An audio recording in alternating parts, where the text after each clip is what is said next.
Welcome into the San Francisco 49ers Report. Coming up on today's show, a lot of reactions from the fans after San Francisco traded a third-round pick to the Washington Commanders for Chase Young. Didn't address offensive line, didn't address corner, but they did address edge rusher with Chase Young. Let's get it all started with Big Hurt. This is the best place for the faithful to interact, as evidenced by this show here today. Big Hurt pumped up. Hell yeah, excellent move. Steve Wilks still needs to go, but great effing move. I don't think that Steve Wilks is going to get fired. I think that he's done a poor job up to this point as defensive coordinator, but hopefully going into the bye week with about 2 weeks to prepare for Jacksonville, we'll see some of those schematic changes take place for San Francisco. Kyle Shanahan did say earlier this week that he's going to have a heart-to-heart with Steve Wilks, and hopefully they're able to figure out what has gone wrong with this defense, especially over the last 2 weeks after they got carved up by Kirk Cousins and Joe Burrow. Walter Grant, $5 super chat. It's a smart move. Now, if there's no pass rush, we know that Steve Wilks is the problem. A lot of the chatter from a lot of former players and people who study this game is that the front is not tied to the back end. And a lot of players reportedly have complained about Steve Wilks coming in and changing all of the coverage tendencies for this Niners defense. And if you think about this Niners defense, number one defense in the NFL in 2022. In 2021, a top 5 defense, both of those years under DeMeco Ryans, who filled in beautifully for Robert Saleh. The Niners as an organization suffered so many injuries in 2020, but they still were a pretty stout defense under Saleh. And in 2019, they were one of the best defenses in the NFL. Now, they've taken a step back. They're giving up splash plays on that back end, and they can't get to the quarterback. And basically what I mean when the back end is not tied to the front end is that the secondary coverages are different, and they don't match what the Niners are doing with their front four. And with that front four, usually, and Nick Bosa has talked about this, they go 4-man rush, and they just get after the quarterback by winning a lot of those one-on-one matchups. An occasional stunt. It can come down to where players are lined up along that defensive line, but this year they're blitzing a little bit more, they're running even more stunts, and it's just not a symbiotic relationship between the front four and that secondary. Again, hopefully those things can be changed coming out of the bye week. Big Bo, what's our cap space look like with all of these moves? So San Francisco is actually paying Chase Young less than $600 for the remainder of this year. So San Francisco, by my count, still has somewhere in the neighborhood of $38, $39 million, still number one in the cap space department across the entire National Football League. G-Code Travels, $2 super chat. Thank you, Eagles, for beating the Commanders. That led to Washington selling. That's exactly what happened. A lot of the chatter going into this past week was that if the Eagles beat Washington, the Commanders were going to sell. Here on the show on Monday, we talked about that quote from Ron Rivera where he said, I'm not going to talk about trades right now, but I imagine tomorrow we're going to have some things to talk about. Commanders traded away Montez Sweat. They traded away Chase Young. Why I also like this move for San Francisco is that the Bears gave up an early second for Montez Sweat. The Niners gave up a third-round pick for Chase Young. And most likely, if they don't re-sign Chase Young, they're going to get a third-round pick back for allowing him to walk, thanks to the compensatory pick formula. Double B Studio with the 5. Quarterbacks are getting the ball out in 2.5 seconds. Pressure is not the problem. The secondary is playing soft, and it's coaching also. Whether San Francisco has been in zone, whether they've been in man, they can't stop a nosebleed right now. And while it's been by design for offenses to get rid of the ball quickly, to negate that Niners pass rush because that is a strength for this football team, the Niners also have not been able to finish. They've had quarterback pressures. They've had quarterback hits. They simply have not been able to generate sacks. And with Chase Young, the thought with this front office and this coaching staff, I imagine, is that finally they're going to be able to generate sacks. And that's going to be able to allow the back end to feast a little bit more and for them to not have to hold up in coverage as long. Look, at some point, players have to produce. Nick Bosa has to be better. Eric Armstead has to be better, even though he had 2 sacks against the Bengals. Javon Hargrave, since the Giants game, week 3, Sunday Night Football, or Thursday Night Football, has not made good on that 4-year, $84 million contract. But by adding a player to the caliber of Chase Young, hopefully all those other players are going to be able to produce because their jobs in turn made a little bit more easier. Maleko, $5 super chat. It's time for Shanahan to split the runs between the running backs. McCaffrey is being overused. What's up with the stubbornness of head coach Kyle Shanahan? So look, if I'm the head coach, I'm looking at a player like Christian McCaffrey, who's a generational player, who got off to such a hot start.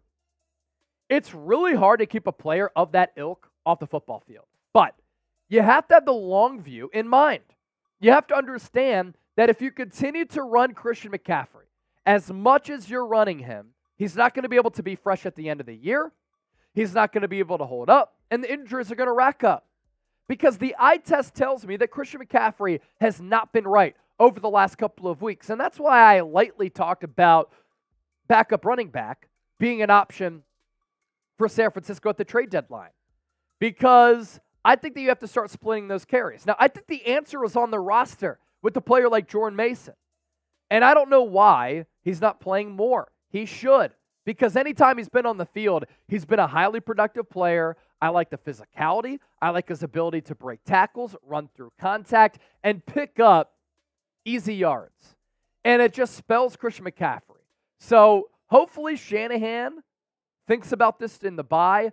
He said that on tape the Niners look slow and sluggish. Christian McCaffrey looks a little bit slower.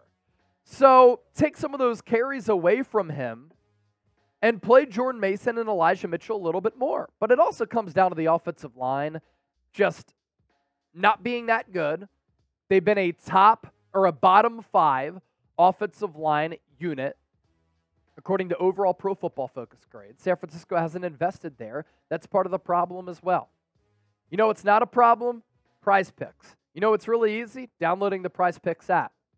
Largest independently run daily fantasy sports app in North America. You can get up to a $100 deposit match at prizepicks.com/CLNS. It's daily fantasy sports made easy. You pick 2+ players. You choose more or less on their projected stat lines. And why I love this app on top of that, they have these daily specials and discounts, which allow you to win real money, and it makes winning money even easier, especially if you know ball, like me and producer Chip. That up to $100 deposit match, obviously a fantastic deal. But with the NBA season here, you can now combine your NBA and NFL picks. And during game day, even though San Francisco took the L, had a lot of fun with our Prize Picks during Sunday's game against the Bengals. We went 2 of 3. Now, you can win more money if you combine all 3 of your picks. You also have an option to pick 3, and if 2 hit, you still win real money. And I would have gotten that if I went with that option, but I put my poker chips to the middle of the table like this Niners front office here, going after Chase Young. I had Brandon Ayuk more than 5 catches. I had Evan McPherson more than 5.5 kicking points. The only one that let me down was Brock Purdy. So we'll put that link down below in the comment section as well as in the description of this video. It's prizepicks.com/CLNS, code CLNS for that deal to apply. More of your questions and super chats coming in as we're reacting to San Francisco trading for Chase Young here. Zach Aguilera, let's go. Time to fix this slump. This gives you an opportunity to do that. I also like the timing of this move and where we are on the Niners schedule. 2 weeks now for Chase Young to get acclimated with this playbook. Or is it UNC? Always cheered for Young in Washington. Can't wait to actually see this guy in real red and gold. He's a really, really good player, ladies and gentlemen, and a guy who's one of the top edge rushers in the game when he's right, and he's been right this year, and he's been one of the best defensive ends in football. Big Hurt, you wanted one word, I will give you 2. Game, blouses. We're going to the Super Bowl. When you're going up against top-tier quarterbacks like Kirk Cousins and Joe Burrow, and you can't generate a pass rush, I don't care who's on that back end, who's playing in your secondary, you're going to get cooked. And I think the Niners here not addressing secondary because they're relying on this very expensive front now, even more expensive with Chase Young, to generate a consistent pass rush, thus making the job on the back end a little bit easier. They're rolling with this secondary right now. That's fine if you get Isaiah Oliver off the field. Now it's up to this pass rush to do their job, which up to this point, they haven't been able to do that and live up to the financials that they're being paid. John Wallace, really want to shake things up. Tell Ron Rivera to quit the Redskins. Come and be the defensive coordinator for San Francisco. A-plus Young and Bosa, each and Hargrave and Armstead in the middle. Now, Javon Hargrave isn't the best run-stuffing defensive tackle. Chase Young and Nick Bosa, I think, are underrated because everybody thinks of them as just pure edge rushers. They're pretty good against the run as well. Bosa was awful against the run versus Cincinnati. A couple of missed tackles in that backfield. I don't think Ron Rivera's going to quit. I think he's going to fight for his job. Nor would I really want him to be the Niners defensive coordinator. But A-plus trade for Young, I'm going to give it about an A, B-plus grade. That's what I'm going with. Lyle Bolyard, a Goldmine Hall of Fame member. Chase Young, are they going to go with a 5-man front? By the way, Chase Young, very elite name, right? Chase. I see what the Niners were thinking there. Yeah, so the 5-man front is called the Bear Front. And a lot of teams, especially the last 3 weeks, have hit the Niners with that Bear Front. That's a 5-man front. Cleveland did a little bit of that. Minnesota did a little bit of that. Cincinnati did a little bit of that. And it's caused a lot of problems for this Niners defense. I'd like to see San Francisco do that.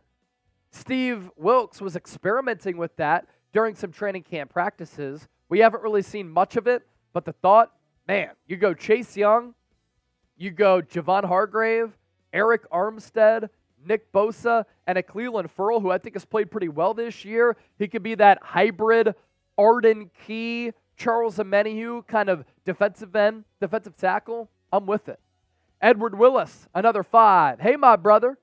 I'm glad about the trade. I'm worried about Aaron Banks out for 3 weeks. Yeah, Aaron Banks is a big loss for this Niners team.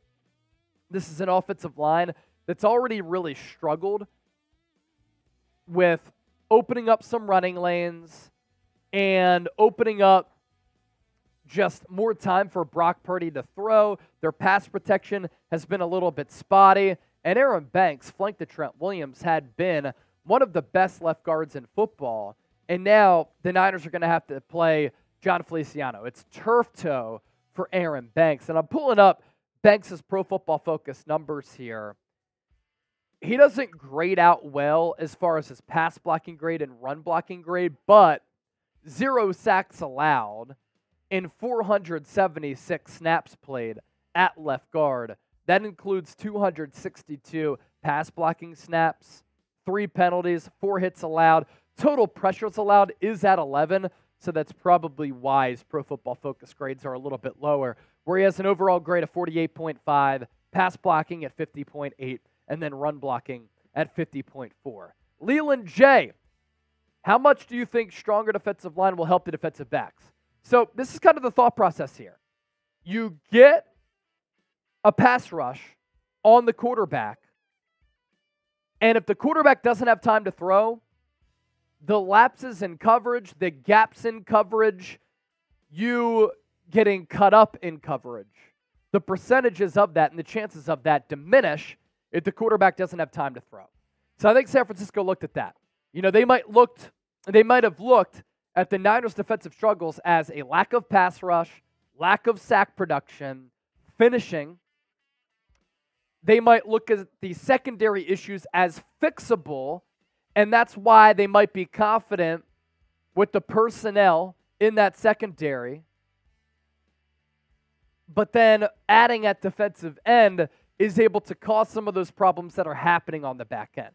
That's kind of my guess on how the Niners kind of evaluated this situation. Mr. Black Ice, longtime subscriber. Chase was cool for our defensive line. We should definitely pressure opposing quarterbacks. No excuses. Our secondary better hold up their end of the bargain. Change that defensive playbook for real. Don't play around. Yeah, I mean, I liked some of the points that you're making here. a good addition to your defensive line. You should be able to pressure the quarterback now. Now you literally have absolutely no excuses. And yes, now your secondary has to hold up their end of the bargain. And again, change some of the play calls on that back end, change your coverages, change the scheme a little bit, get back to what this Niners team did in a great way in 2022, 2021, 2020, and in 2019. And tap into the strengths of the personnel on this Niners team. And I don't think that Steve Wilks has been able to put players in a good position to succeed. Leland J., is it true that Bosa is playing with a broken toe? I didn't see anything on that. I can do a quick check.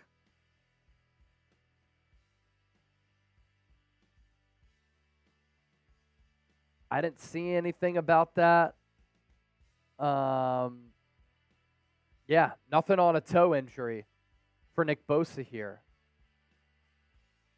So maybe you've heard something I haven't, but I'm not sure, Leland J.